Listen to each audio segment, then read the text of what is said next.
For some reason, nakaramdam tayo rito ng nerbiyos, or I must say, magkahalong sad at fear.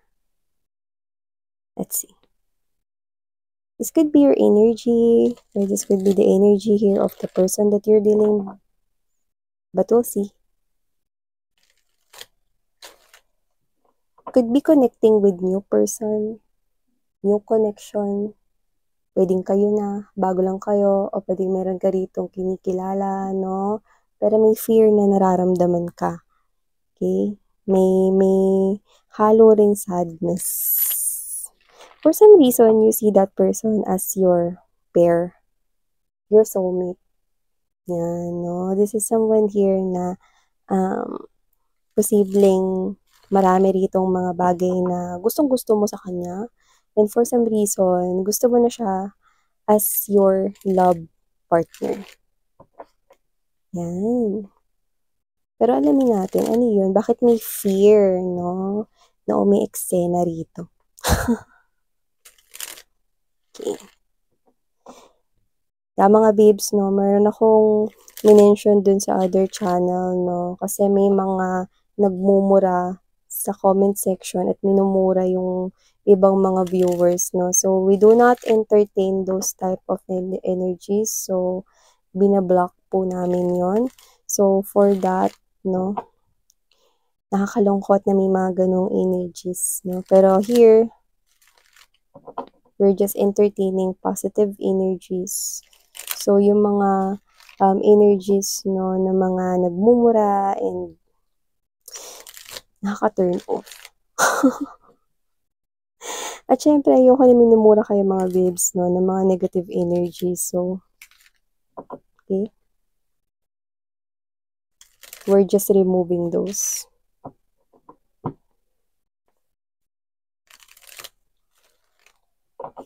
Okay. Let's go.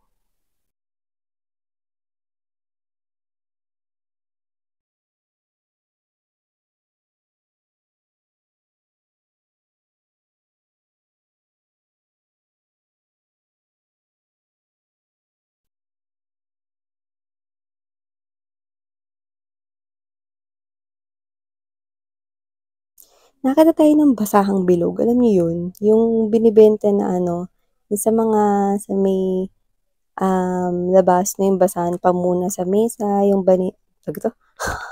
yung sinasalansan, no, yun. So, maaaring gumamit kayo nun, or pwedeng nagtinda kayo nun before, no, or may nakita or nadaanan kayong ganyan. Just take how this resonates, no. Binanggit natin kasi, nakita natin, okay.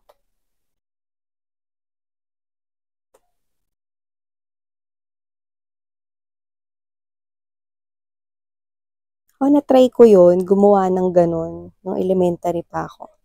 Kasi yung tita ko, meron siyang gasoline na ano, na tindahan. Tapos may ganun rin siyang tinitinda. Ayan. So, na-try ko yun. Kaya kanina na-mention ko yung pagsalansan. Ayan.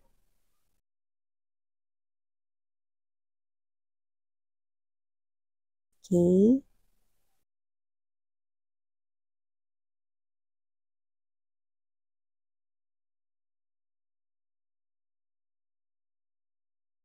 Hey there, collective! Welcome sa ating channel. Hi, new subscribers. By the way, my name is Yan. Welcome, welcome. At sa returning subscribers, thank you so much for the warm love and support you're giving me. So, we do not have any gender here at of course, this is timeless as well. At the end of the day, meron kayong free will. Malaya po kayong gamitin yan anytime, anywhere you want. So, okay, lahat tayong gender. So, babae, lalaki, LGBT, lahat kayo welcome here. So, we have here the moon in the hermit. There's this Three of Wands energy. Right at the center of this reading is this Ace of Swords energy. So, I think this is you. Meron kang mga sikreto, no? So, lahat naman ng mga individuals, no? Meron mga sikretong tinatago, no? Pero dito kasi, it looks like this is some kind of a dark secret here. Doesn't have to be na super dark na kung saan, no, meron kayong nagawang super hilarious sa inyong life. Basta kung ano man 'to na parang, tinatago-tago mo dito, puwedeng ito ay parte 'no ng madilim mong kahapon or itong sikreto na 'to 'no ay puwedeng kung ano man 'to na nagawa mo noon, 'yan 'no. May bagay ka sigurong nagawa noon na puwedeng nililihim mo ngayon, ano man 'yan 'no. Whatever that is, you're keeping it to yourself 'no. You're, someone here na parang ayokong sabihin ito, pero dito iniisip mo kung sasabihin mo ba sa iyong person. Kasi with this King of Pentacles energy and the Ace of Cups, whoever this individual is, bago pa lang kasi ang connection ninyo, no? So, maaring um, fresh pa lang, no, ang inyong relationship or puwedeng yung iba nagkakakilanlan na kayo, pero sweet na kayo sa isa't isa, parang MU na kayo, kulang na lang maging official na kayo, yung mga ganyan. At yung iba naman, puwedeng kayo na. Basta this is a type of connection, a love connection na fresh or new pa lang, 'yan 'no. So, maaaring ikaw 'to, kasi seryoso ka na sa kanya 'no, at gusto mo na siya talaga, 'yan. At iniisip mo rito 'no, kung sasabihin mo ba sa kanya yung sikretong tinatago mo, okey.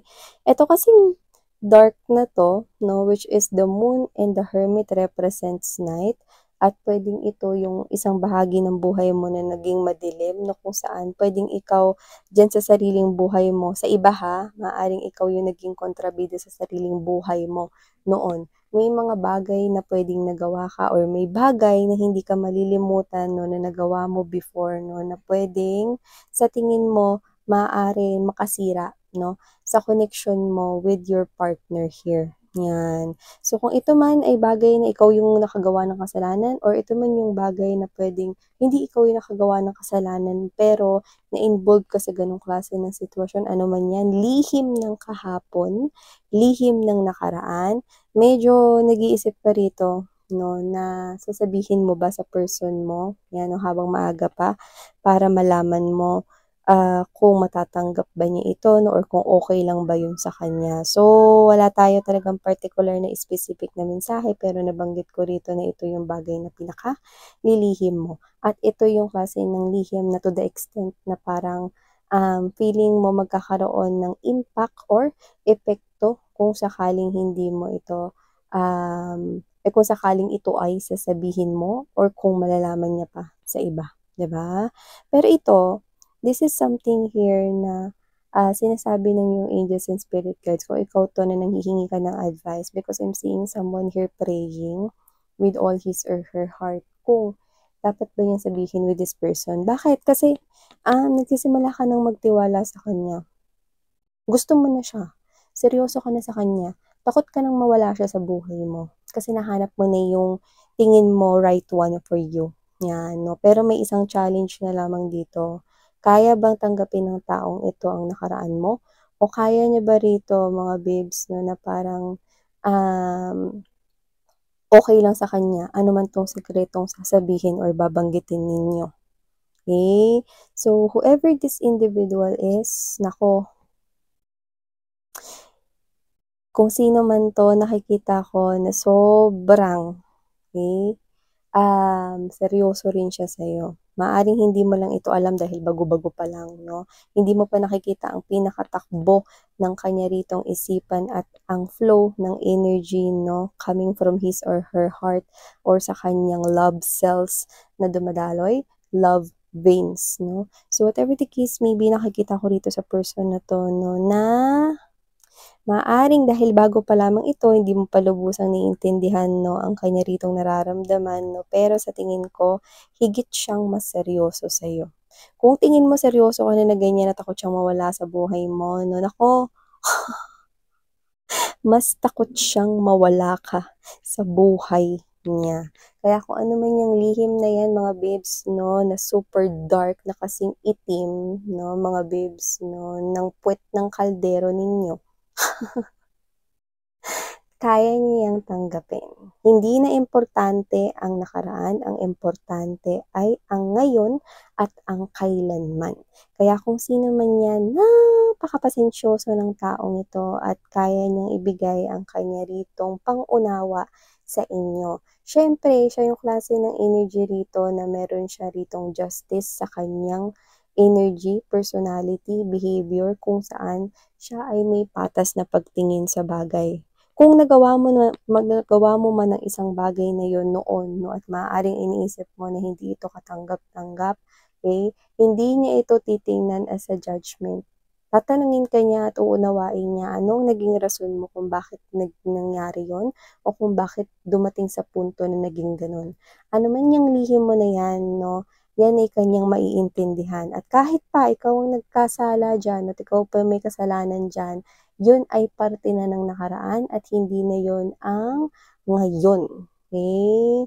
Alam mo, mas hahangaan ka pa nga niya dahil sasabihin mo yan dahil pinagkakatiwalaan mo siya rito. At mas lalo mo lamang pinatunayan sa kanya na seryoso ka siya kanya dahil kaya mong sabihin ang matinding sekreto mo.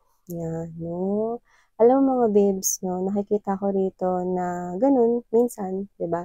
Pagka nag-e-enjoy na tayo, masaya tayo sa presence ng isang tao, no, to the point na gusto natin maganda, yung conversation very smooth lang, no, tapos happy lang, bonding moments, no, pero pag nandun na sa point na parang seryoso ka na at gusto mo nang dalhin ito to the next level, no, doon na papasok yung fear, no, ay hindi ko pa pala nasasabi sa kanya na noon, yan, kung ano man yan, noon, blank, no? Pero pansinin mo ang word na noon. Noon na yun eh, 'di ba?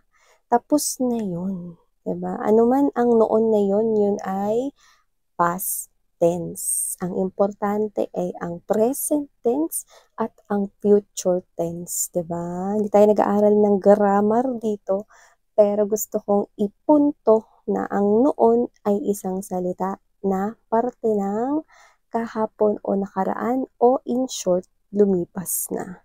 So, para sa taong ito, napaka-faithful at napaka-loyal ng energy niya sa'yo. Isang bagong koneksyon na gusto niyang dalhin hanggang kasalan talaga. Nakakita tayo ng marriage dito, dalawang indikasyon. At kung sino man to mga babes, no, mas magiging happy siya na sinasabi mo sa kanya ang lahat. Kasi isa yung klase ng energy na mas magpapagalak ng puso niya, no? Na hindi lang pala ako yung seryoso, kundi si collective din pala. Yan, no? And this is you. I'm seeing you very happy right here because you finally found the one for you. Yung iba, pwedeng dadating pa lang to sa buhay ninyo, pero gusto mo siyang seryosohin. At yun yung nakikita ko dito. Yung sekreto mo ay hindi magiging hadlang sa koneksyon na ito. Okay? May mga bagay dito, no, na malalaman ka rin sa kanya, pero hindi rin yun importante. Parehas lang kayo. So, kung ano man ito, no, parehas ninyo magiging tanggap ng isa't isa. At, okay, hindi ko sinasabi na may mga malulupitan rin siya rito, pero posible yun, no, ng mga tinatago, ng mga bagay. Pero parehas ninyo matatanggap ano man yan dahil parte na yan ng nakaraan. Ang importante ay kayo ngayon. At nakikita ko rito na kung ano man yung sekretong tinatago mo rito, babes, no? Yan ay magdadala rin sa'yo rito ng kasiguraduhan, no, na tamang tao yung pinili mo. Bakit? Kasi dito, yung pinakatatago at pinakaayaw mo sabihin sa iba na posibleng yung mama mo lang or parents mo lang or pamilya mo lang yung nakakaalam dahil super ayaw mo yun malaman ng iba dahil baka i-judge ka nila or kung ano man yun, no, na super dark, no. Nakikita ko rito na yun yung bagay na mas magpapa-in-love sa'yo sa taong ito. Pagtapos mong sabihin yan, ang iniisip mo kasi noon, yung fear of illusion, lalayo na lang siya sa'yo, sasabihin niya, makikipag-iwalay na siya, tatapusin niyo na ang inyong koneksyon, mga ganyan. Fear, yan ay isang ilusyon, no? So dito, pagtapos mong sabihin niyang maitim na sekreto mo kasing itim ng puwet ng kawali niyo, mas mararamdaman mo pa, no, na mas minamahal at mas mahal ka niya. Ang samahan at ang koneksyon na to, no, ay magpapatuloy, no, sa pag-blossom, no, because romance is really blooming out of this connection. Mas magiging excited ka pa, no, na mas mabuhay sa earth with this Ace of Wands energy, no? Dahil wala ka ng tinatago, alam mo yung parang everyday, no? Natanggalan ka, nabunutan ka, no? Ng gahiganting tinik, 'di ba? Sa iyong dibdib. Dahil yung bagay na kinatatakutan mo ay siya palang bagay na magpapalaya sa iyo. Ngayon, wala ka ng anumang bagay na sinisikreto, kaya mas malaya mo nang maipapahayag ang sarili mo. Nakikita ko rito na mas mag-e-enjoy kang gumising sa araw-araw, no, kasama at mag-share ng mga happy moments and memories with your new person, no. Walang hadlang, no, ng mga bagay na mga nakaraan. Alam mo, sabihin ko sa inyo, nabigyan ko kayo ng advice. Yung mga energies, no, hindi naman sa judge natin sila, no, may mga energies kasi, no, na kaya nagiging hadlang yung mga sikreto or mga parang mga tinatago na mga lihim ng nakaraan, no? Tapos kaya nag-end up ang kanilang connection dahil that is also the energy na ganun din siya. Ibig sabihin, hindi pa siya nag-heal from his or her past.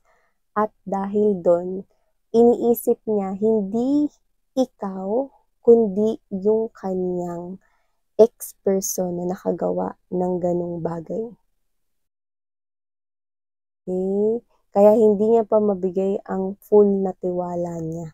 Yun. Kaya may mga instances na nangyayari na kapag yung iba, sinasabi nila yung mga dark secrets nila sa mga bagong taong pumupunta sa buhay nila, no, biglang nag-i-end. Kasi yung person na bagong salta sa buhay nila, no, is ganun din. Hindi pa talaga as in makakapagbigay ng tiwala.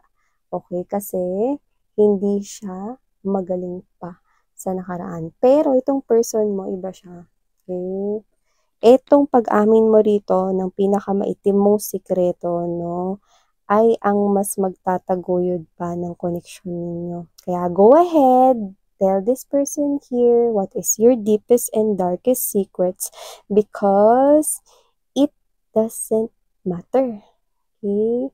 Nothing bad will happen out of this connection, no? Maliban sa love. Love lang ang nakikita ko. Left, right, front, back, all over the place. Love. So, nakikita ko rito na mas magiging maganda pa ang daloy ng inyong samahan. Ang simulaing, no, ng connection na to, no, ay magpapatuloy ngayon at kailanman. So, thank you so much mga babes, no? And please do check out other channels. Yeah, you may like, share, and subscribe this and share it with your loved ones. Thank you so much and sarang heyo, love and light. Annyeong!